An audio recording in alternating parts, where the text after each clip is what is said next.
this episode of Off the Script Extra for your Monday, November 14th, 2016. I got news on the Cruiserweight Division.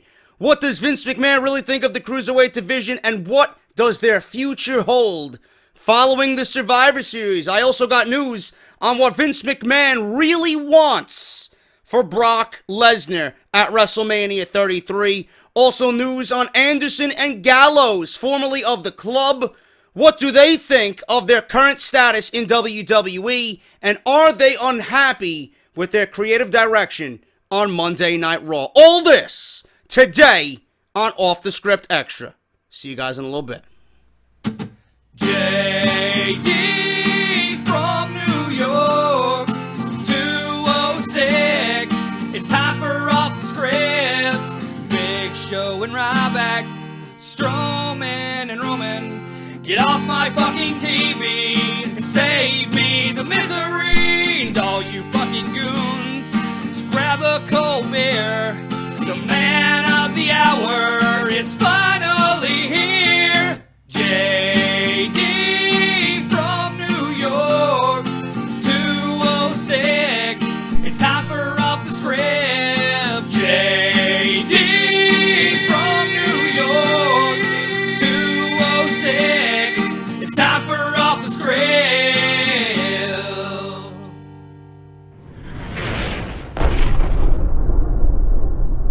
The future of the Cruiserweight Division. What does Vince McMahon really think about the Cruiserweights leading up to the Survivor Series in this big showdown with Kalisto versus Brian Kendrick? As you guys know, if you've been watching WWE TV, there's a huge stipulation involved. If Kalisto wins the Cruiserweight Championship from Brian Kendrick, the Cruiserweight title and the entire division moves over to Smackdown. Obviously, we know what needs to happen. Will it happen? I don't know. I doubt it. But stranger things have happened in the WWE. But the future of the Cruiserweights and the Cruiserweight division is up in the air following a stipulation that was added to the Brian Kendrick versus Kalisto match at Survivor Series later this week, Sunday. If Kalisto beats Kendrick, the Cruiserweight division will transfer from Raw to SmackDown. Now, I'm getting all this information from Wrestling News World, and one of my subscribers, Brett, who was gracious enough to give me the exclusive content, man. He's always bringing me news, and I want to thank him for this. Wrestling News World is reporting that they heard a couple of sides to this story, and they have continued to explore these options. And it's important to note that Vince McMahon hasn't been happy with how the Cruiserweights have been getting over. It's something that Wrestling News World has pointed out in their exclusive newsletter, and they have followed this closely ever since. Earlier this week, they've heard Vince hasn't made his mind up yet about the Cruiserweight division and has talked of a disputed finish at the Survivor Series that leads to SmackDown getting their own division.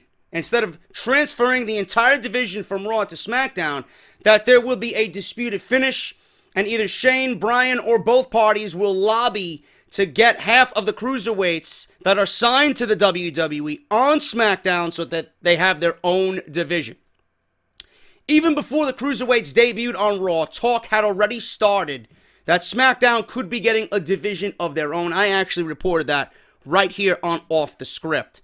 Many believe the division was wrongly cast on Raw in the first place, considering Mauro Ranallo and Daniel Bryan, the hosts of the Cruiserweight Classic, are on Team SmackDown. Not to mention that many see SmackDown as the more wrestling-heavy show. Now, another source believes that the WWE Cruiserweight division is definitely moving from Raw to SmackDown because of the new 205 Live that is premiering later this month. This source believes that WWE doesn't want to fly guys in 2 days a week, and it will be better fit for the company and their depth issue. The downside to SmackDown getting the division is that Raw would be left with a huge hole, considering it's the longer show at 3 hours that was planned to host the division because of that huge aspect alone. Regardless of which way Vince turns, it's clear he's not happy with the way the Cruiserweights have gotten over and is already looking to make significant changes to Monday Night Raw and the division and to the roster in general. The fact that the company is doing a Cruiserweight live show proves that there is commitment to this division. They just haven't figured out exactly how they want to pursue it and utilize it to the best of its ability. Now, that is the latest on the Cruiserweights. That is the absolute latest. There might be a disputed finish between Kalisto and Brian Kendrick. Now, you look at it, Brian Kendrick just won the title. Do you want to take the title off of him and hot potato that title as well? Just to get it on Kalisto and get all the Cruiserweights over to SmackDown? I don't know, man. You know, thinking about it, I want them all off Monday Night Raw. I really do. I don't know how many people are going to make up this division, but with SmackDown being a 2-hour show, it might not... You might not get everybody that you want to see on SmackDown. 205 Live is going to be exclusive to the network. You're going to see those guys that you're not going to see on SmackDown on there. But we don't see them on a 3-hour show for Monday Night Raw. There's usually one Cruiserweight match, and it lasts 4 minutes. And it's a 6-man tag because they want to feature everybody, and they figure that's the most logical way to feature everybody in the division is put them in a 6-man tag or an 8-man tag or a standard 2-on-2 tag team match. There rarely has been a singles match for the Cruiserweight division. Just based on this alone, we knew that Monday Night Raw was slowly tearing everything that the Cruiserweights have done down to the ground coming out of the Cruiserweight Classic. You know, we hope for the best with them being on Monday Night Raw. It's just not the case. They debuted, we had high hopes, and from that first match, we seen that it was just not the same, and it's gotten progressively worse. Everything that made the Cruiserweights special was taken away from them, and they're wrestling a standard, generic, boring Monday Night Raw WWE sports entertainment type match. They're not allowing the Cruiserweights to do what made them special. And if that's the case, then there's no reason for them to be on Monday Night Raw. You know, this was supposed to bring enthusiasm. This was supposed to bring adrenaline and a shot of fucking excitement to Monday Night Raw. It was supposed to be the most different thing on this show. Because we know how stale and ordinary Monday Night Raw has become. It's stuck in this rigorous fucking same old shit, man. It's like fucking clockwork. It operates the same way, man. The format is the same. The Cruiserweights was supposed to come in and fucking give you like, holy shit, what the fuck did I just see? Type moments. They haven't done that. And with 1 week, they tore everything down. They made it just like everything else on this show, and that's not what we wanted. That's not what they needed. You know? You're not going to hold down a Rich Swann. You're not going to hold down a TJ Perkins. You're not going to hold down a Cedric Alexander. You know? Everybody was like, oh, I wish Cody Ibushi got signed to the WWE. Can you imagine Cody Ibushi on Monday Night Raw? Would you want to see Cody Ibushi on Monday Night Raw in the condition that show is in right now? Wrestling 3-minute matches. Can you imagine Cody Ibushi being produced by Kevin Dunn? Oh my God, the fucking nightmares that we're all going to have later on tonight when we lay down and go to sleep, man. That's fucking ridiculous. Just the mere thought of that is fucking frightening.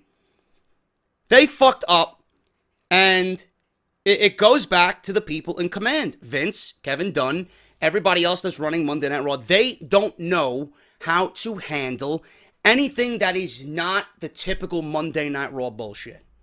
And then you got guys like Neville. You got guys like Sin Cara, right? Kalisto's on SmackDown. Why wasn't he drafted with the Cruiserweights? Neville's not been used for fucking months. You know, we call him the man that creative forgot. You think it's a fucking joke. This is the reality of Neville. That is his gimmick. The man that creative forgot. One of the longest reigning NXT champions of all time comes to Monday Night Raw and they're not using this guy. Neville could be the face of this company for that division. I don't see how you can fuck that up. I really don't see how you can fuck that up at all. But I know what needs to happen. The Cruiserweights need to be on SmackDown. Whether it's 6, 8, whatever the case may be. Get all of those guys on SmackDown. Feature whoever you want on SmackDown. You got 205 Live for those other guys that are not going to be showing on SmackDown. Rotate them week to week. Give me storylines that were so intriguing during the Cruiserweight Classic. And give that to me on SmackDown. You know? Mauro Ranallo is going to make these guys, and I said this on Off the Script as well, Mauro Ranallo is going to make these guys look legit. He's going to make them look like superstars. Byron Saxton and Michael Cole are not used to calling that type of thing. They're not.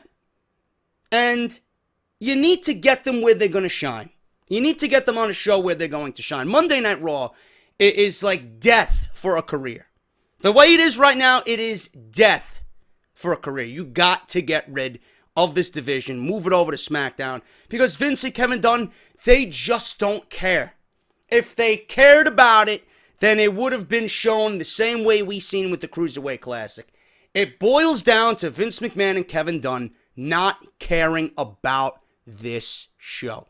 And they don't care enough about the division, because it's not what they created. It's not theirs.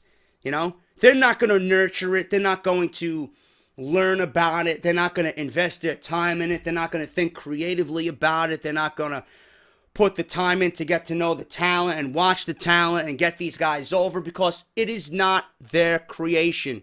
This is a Triple H Regal creation. Regal and Triple H and everybody else that works with in NXT. They're the ones who made and produced the Cruiserweight Classic. And coincidentally, it was the best thing that WWE has done in 2016. Go figure. Something without Dunn's and McMahon's name attached to it was the best thing on WWE television all year. Out of everything they've done, it was the best piece of fucking work they've done all year. Go figure. That's your problem right there. If that does not speak to you, then I don't know what else to tell you. It's McMahon and Dunn. And putting them on Monday Night, if it was different, if Vince and Dunn were not a part of Monday Night Raw, then it would have been okay. But the fact that their names are attached to Monday Night Raw, everything that is with Triple H's grasp, or within his grasp, or is a Triple H idea, or a Triple H invention, or a product of that man's mind, and it goes to Monday Night Raw, 9 times out of 10, it's going to be a failure. Neville was a failure. Zayn is a failure, right? Charlotte, you know, she's an exception, right? You got, who else is there? Bo Dallas, he's a failure. The Ascension, they're a failure, or they were a failure. They're on SmackDown, they're still failures. You know, Kevin Owens is an exception, right? What's that going to mean for Samoa Joe? What's that going to mean for the Revival? What's that going to be? What's that going to mean for Shinsuke Nakamura when he makes a main roster debut? What's that going to mean for Asuka? You know, we don't know. We know, as fans, this is the future of the company. But if they make their way over to Monday Night Raw, how do you think they're going to be treated?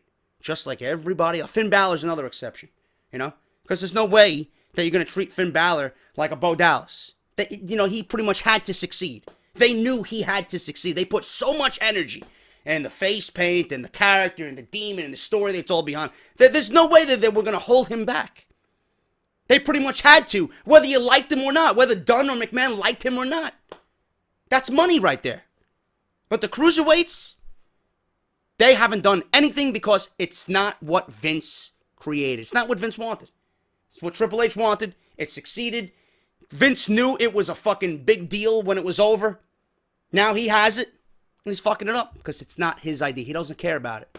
And that's a terrible mentality if you are the head of your company. Because if I got my son-in-law working for me, creating gold, making my life easier, I'm sitting pretty, man. I'm sitting back. Oh, hey, listen, do what you got to do, man. You're making me money. You're making my promotion better. You're making my life easier, my job easier. Do what you got to do, man. Continue. You know? If I was Vince, I'd put my fucking feet up on the desk and just, go ahead, Paul. Go ahead, bro. You know? But then you got fucking, you got that fucking asshole. He doesn't know what the fuck people want. Kevin Dunn doesn't know shit. Nothing. And this is who's in charge of Monday Night Raw. Awful. Absolutely awful. I said I didn't want to make this like an off the script, and I'm ranting like an off the script. It is off the script extra, whatever. Anyway, moving on with other news that we have here. What else we got here? Luke Gallows and Karl Anderson. Listen to this. We know these guys are failures. That's another thing. They failed. They bring in two legit fucking badasses, and everybody under the fucking moon is giving them ideas about how to book these guys dominantly.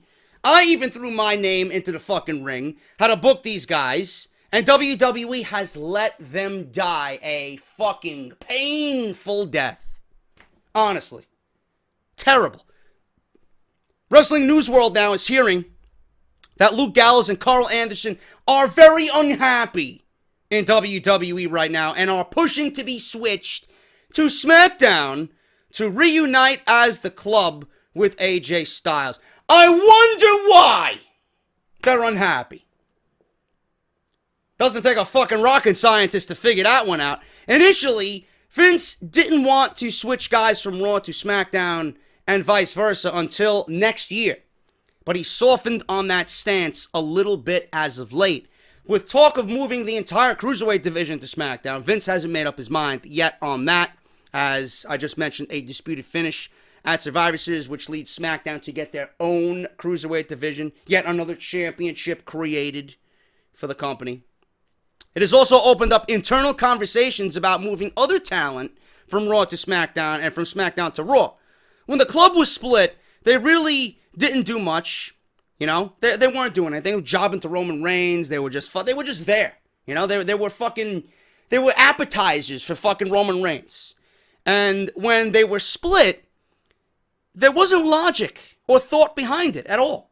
You know, Vince wanted the draft to split a group to make it feel a little bit more legitimate. But he got cold feet on splitting the New Day. So the club was split for the heck of it, just because. And Gallows and Anderson have fucking died miserably on Monday Night Raw ever since. So they are unhappy about their current position on Monday Night Raw. And you can see why. You can obviously see why. I mean, I pitched the idea of having these guys come in and having AJ as their leader, the Bullet Club taking over the WWE. That would align perfectly. The stars would align. Roman Reigns just came out of WrestleMania as the WWE champion. They introduced themselves after WrestleMania. This is why I didn't want AJ Styles in the Royal Rumble. I thought having AJ Styles in the Royal Rumble was a complete waste of his talent in that match. He wasn't winning it. He wasn't winning the Royal Rumble. Why debut him in there? Have him go 20 minutes. Yeah, nice job, bro. You did your thing. No. AJ Styles, especially now, he's proving to everybody that he's the best thing in the company. And I knew what they had when they got AJ Styles into the WWE. Why not have him show up on Monday Night Raw after WrestleMania and take out the number one guy? That's your fantasy warfare right there, folks. And it could still happen. This could still happen if WWE wanted it. Now, it's going to take some thought, which I don't think WWE has, but this could still realistically happen at the Survivor Series. You know, because you got all these elements in the building, most of those elements in the Raw versus SmackDown match. Reigns and Rollins are on the same team. Ambrose and AJ are on the same team, right? All you need is to come up with something within that match where Gallows and Anderson come out and they help AJ get one over on the Shield Boys. You know, and they help AJ and Team SmackDown win this match. And it all has to revolve around the Shield. Roman, Seth, Dean, you know? And Dean, being that he's on SmackDown, helps the Raw side after the match. He's helping his old guys. He's helping his old friends. Because AJ, Luke Gallows, and Karl Anderson would be brutally attacking Roman Reigns and Seth Rollins after the match. You know, that could be a way to get Anderson and Gallows over to SmackDown by having them help AJ win the match, or helping Team SmackDown win the match, being that they're Raw guys. Stephanie wouldn't want them on Raw. She deports them over to SmackDown via some type of trade, you know? And that could be your fantasy warfare if you want it. You can have the club versus the Shield. That is true fantasy warfare, not Goldberg versus Brock Lesnar. I'm sorry. So if WWE wants to maneuver storylines in a way that gives us that situation, it could still happen. But all of this should have happened coming out of WrestleMania. And it should have culminated at Survivor Series. But WWE doesn't have the talent on Monday Night Raw to book something like that. That's true fantasy warfare. We should realistically be seeing now the club or some form of the Bullet Club concluding this feud with the Shield at Survivor Series. That is fantasy warfare. But WWE didn't do that. And it all should have started after WrestleMania. Luke Gallows and Karl Anderson should have been dominant from day one. From day one, they should have been established. AJ Styles should have been given world title gold upon entry into the WWE. Or at least challenging for it. Not wasting his fucking debut in the Royal Rumble. But who the fuck am I? You know, it could still happen. But that's where I would go with this. Gallows and Anderson are unhappy? Who wouldn't be? They're on Monday Night Raw. They know Raw is garbage. It's fucking bullshit. Via some kind of trade, get them over there. They would dominate Smackdown. Dominate Smackdown. And there's a common theme that we see with everybody. Everybody on Monday Night Raw. Everybody that we want to see be successful. There's always a common theme. They would look so much better on SmackDown. It's because SmackDown is where the wrestling happens. It's more wrestling orientated. Monday Night Raw, I don't know what the fuck they're doing. I don't know what the fuck they're doing on Monday Night Raw. There were a lot of people that were surprised that Sin Cara was booked to compete at this week's Raw after the tour bus fiasco with Chris Jericho. Apparently, he and Jericho got into a scuffle. Sin Cara was kicked off the bus. Jericho bit his finger. There was a punch thrown by Sin Cara. Apparently, he was making some weird noises in the back, and several of his colleagues wanted him to stop. Jericho got in his face, and it proceeded from there. Vince McMahon is expected to address the issue directly when the crew gets back to the United States, and Wrestling News World reported that there is significant heat on him over this situation, Sin Cara. While disagreements and issues like this are common when it comes to wrestlers, Sin Cara flat out isn't high enough on the card to continue to cause problems. Some people say they should have just cut him immediately. This is not the first incident that he's run into. And now he ran into an issue with Chris Jericho. And Jericho was not in the wrong here. But we'll see what happens. So I don't know what's going to happen with Sin Cara. It says here Vince McMahon's going to address this. I don't have any opinion on this at all. I mean, from what I read and what I heard, Sin Cara was in the wrong. You know, be a little bit more professional, or especially around your colleagues. Everybody's tired and fucking exhausted from the long travel and going overseas. And the last thing people want is for you to be annoying in the back of the bus as you're trying to be professional and get to the next venue. Come on, man. Act a little bit more professionally, and then Jericho won't be getting in your face threatening to fucking knock your head off. So now Sin Cara is on the list of Jericho legitimately. So we'll see what happens with that. Vince McMahon's going to address that once they get back to the United States. TJ Perkins had an injury last week, and that was a combination of nagging injuries. And a lot of that came from just what he went through with the Cruiserweight Classic. There was an incident on Monday Night Raw where he did a Hurricane Rana in a match against Brian Kendrick, I believe, and he landed right on the ring apron on his neck as he flipped Kendrick over the outside. So we'll see what happens with that. I don't think he's going to be featured too prominently right now, but when 205 Live comes, he's going to be a huge component for that show. The talk at this week's WWE television taping was a predicted triple powerbomb spot from the Shield through a table at Survivor Series in a couple of weeks. Listen, again, it opens up. How is that going to happen? Because Ambrose is on the other team. Something's going to happen. And I'm giving you the idea of Gallows and Anderson helping Styles and getting that fantasy warfare match going. You know, have it be against AJ. Something there has to happen. Because if a triple powerbomb is going to happen, it's going to happen after the match in some type of big situation, maybe leading to something else. I don't know. But there is talk right now of a triple powerbomb spot from the Shield through a table at the Survivor Series this coming Sunday. Now, while the Survivor Series headline is going to be Brock Lesnar versus Bill Goldberg, there is going to be some long-term angles that will be put in place that will have an expected blow-off date at the Royal Rumble. I don't know what that means, but I even stated on Off the Script myself, I do believe that a lot of things at Survivor Series, this is a fucking 6-hour show. You got a 4-hour main card and a 2-hour pre-show. They got something there. They're going to give you something that, you know, this Survivor Series really hasn't given us in the past, especially the last couple of years. There will be something big there that's going to be leading to WrestleMania. There will be WrestleMania implications at this show. Whatever they may be, I don't know. But it's going to be big enough to the point where I think WWE is going to drop a hint at what's going to happen at WrestleMania. I just sense it, and I would not be surprised if that happens. But Wrestling News World is stating that Lesnar vs. Goldberg is going to have some long-term angle. We don't know the ending. It's being kept very close to the chest by Vince McMahon. And apparently there will be a blow-off at the Royal Rumble. Whatever that means, I do not know.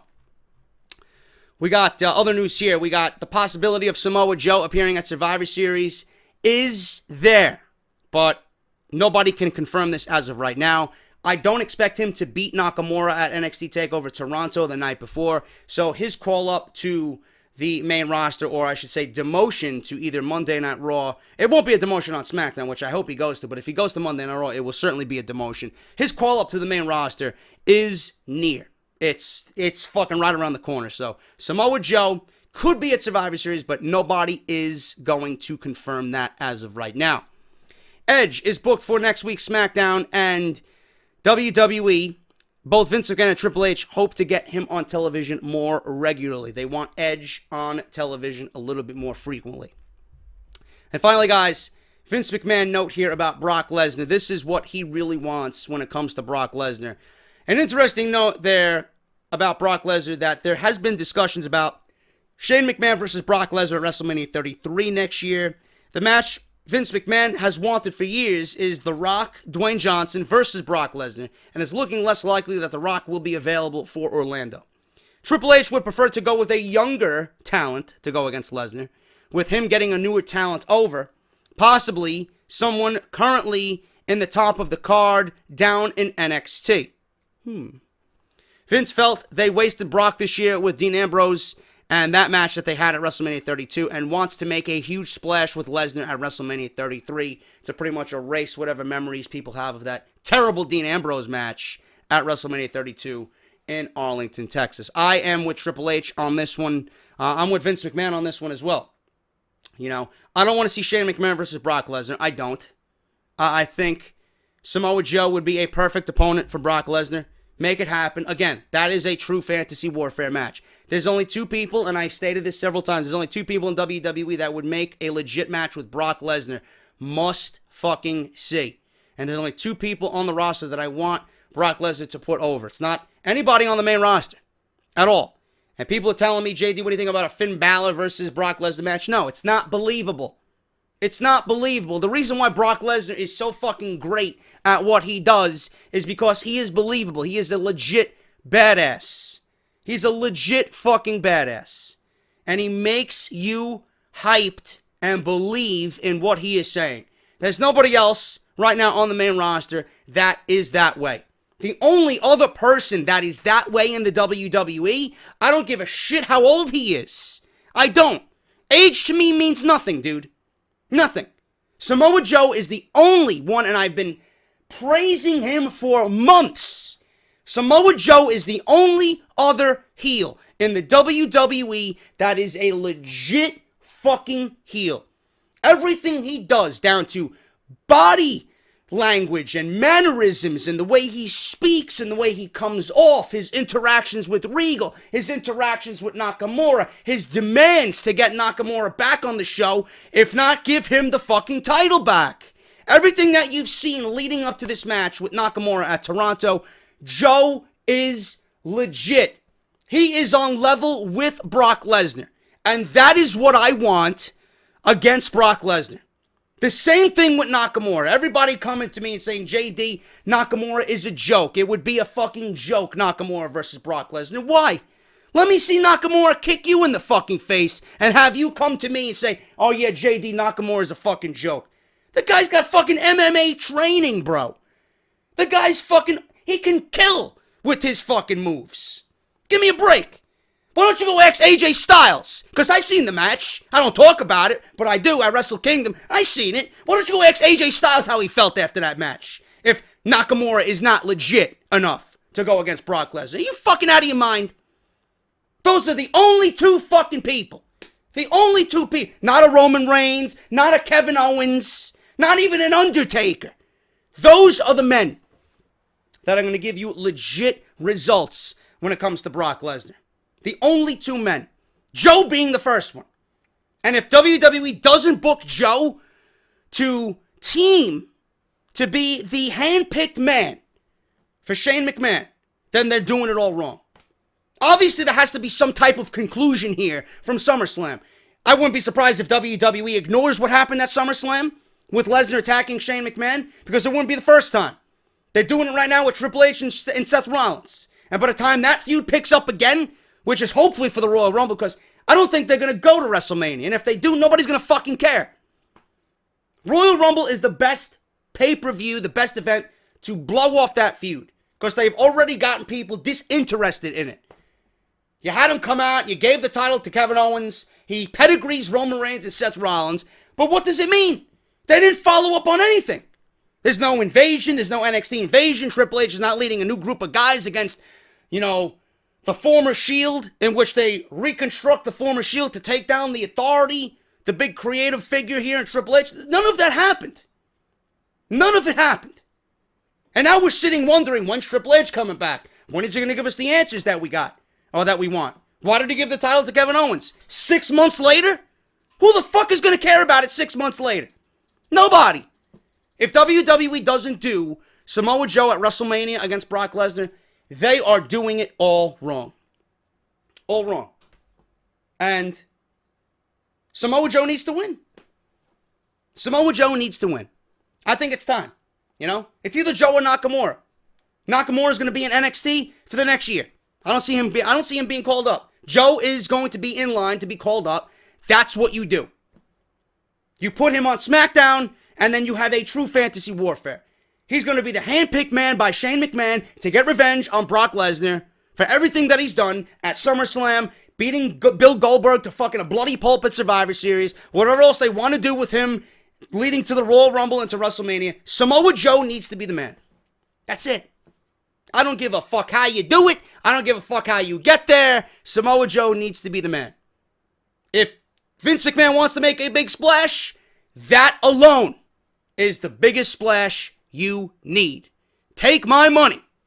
Because I'm sure there's a lot of fucking people that would be hyped with that match. The promo work, the intensity both men will... Are you fucking out of here? I'm getting chills just thinking about it. There is nobody, just by the body of work that Joe has showed us in WWE so far. This may be some of the best work of his life. What he is doing right now. There is nobody more legitimate to stand toe-to-toe with Brock Lesnar than Samoa Joe. Done. That's what needs to happen. And if it doesn't happen, like I said, WWE is doing it all wrong. That's Off the Script Extra, guys. Thank you so much for everything. Hope you enjoyed the video. If not, listen, I can't be the one to fucking tell you to like the video. If you don't like the video, you don't like the video. But if you did, hit the thumbs up, man. That's all I gotta ask.